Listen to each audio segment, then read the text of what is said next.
Bonjour à tous, on se retrouve pour une nouvelle semaine de travail, accompagné d'un nouveau protocole dédié à celle-ci. Alors, comment va se composer ce protocole de travail? Vous allez retrouver un circuit de 6 exercices. Chaque exercice, on le travaillera pendant 30 secondes. Donc 6 exercices de 30 secondes chacun. Entre chaque exercice, vous allez avoir une récupération qui ne sera pas une récupération classique, elle sera remplacée par un exercice spécifique. Mettons, sur le circuit du premier jour, je commence mon premier exercice de burpees, je le travaille pendant 30 secondes. Après avoir fait ces 30 secondes de travail, j'effectue l'exercice spécifique remplaçant la récupération. Je passe ensuite au deuxième exercice prévu, mettons voilà, un travail de squat.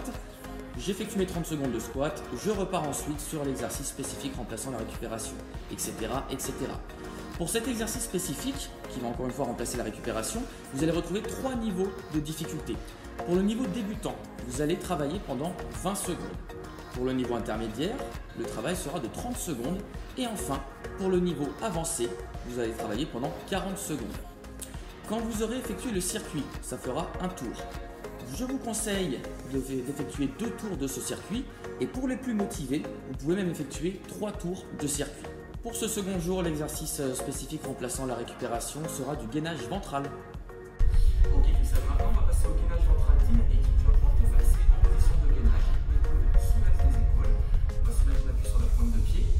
Dans cette position, on va inspirer préalablement, en soufflant, on va chercher à élever une jambe. On maintient l'élévation pendant toute la phase d'expiration. Super.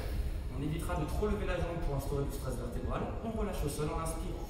Et on alternera de jambes au fur et à mesure. Si cet exercice est difficile, vous pouvez très bien le réaliser en appui sur le genou. Le travail restera strictement le même. On inspire préalablement, en soufflant, on élève une jambe. On maintient pendant l'expiration et on relâche au sol en inspirant.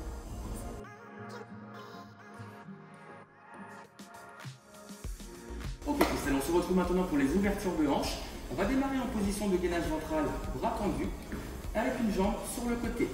La jambe sur le côté va revenir en position de départ, ce qui va décaler l'autre jambe. On fournira un mouvement fluide en effectuant quelques petites impulsions. Pour des raisons de sécurité au niveau du bassin, pensez à l'effectuer en contractant volontairement les abdominaux.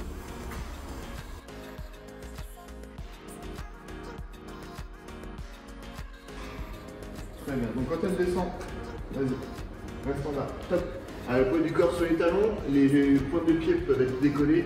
On essaye d'avoir les genoux à peu près à hauteur de fessier, le dos bien droit, on regarde devant soi, pas trop bas, parce que le regard est directeur. Si vous regardez en bas, vous allez aller vers l'avant et arrondir le dos.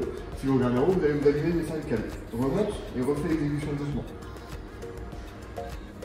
Parfait, donc on fléchit les hanches, on fléchit les genoux. On remonte, on garde une légère flexion quand on est en haut au niveau du genou. Parfait, merci.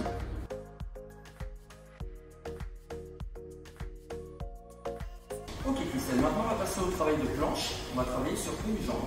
On aura une jambe d'appui légèrement fléchie.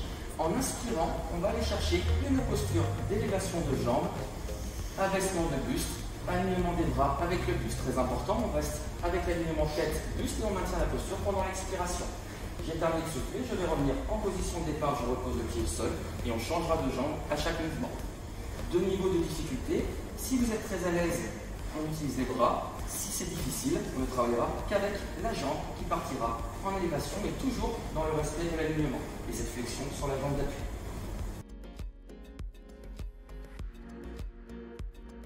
Le principe est de fournir une double flexion de genou en amenant le pied vers l'arrière. 2 niveaux de difficulté, soit je conserve le genou hors du sol pour garder la tension constante, ou si c'est difficile, j'amène le genou totalement au sol pour placer la tension. Et je me redresse en prenant l'impulsion sur les 2 jambes. En termes de respiration, on va fournir l'inspiration sur la du pied en arrière. Et on pense à souffler en se redressant, en revenant en position de départ.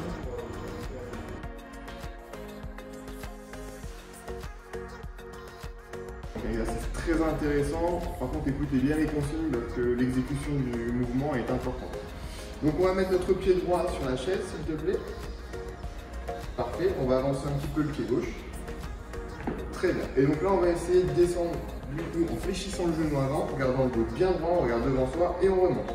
Très bien. Le fessier descend à peu près à hauteur de genou et on remonte. Très bien, tu peux relâcher. Dans cet exercice, plus le support arrière est élevé, plus la difficulté légalement, donc démarrer par une marche d'escalier, quelque chose comme ça, et après vous pourrez du coup monter sur des chaises ou autre. Pareil sur l'amplitude, plus on va bas, plus c'est difficile, donc si vous avez besoin dans un premier temps, vous pouvez réduire l'amplitude de mouvement pour que ce soit un peu plus facile.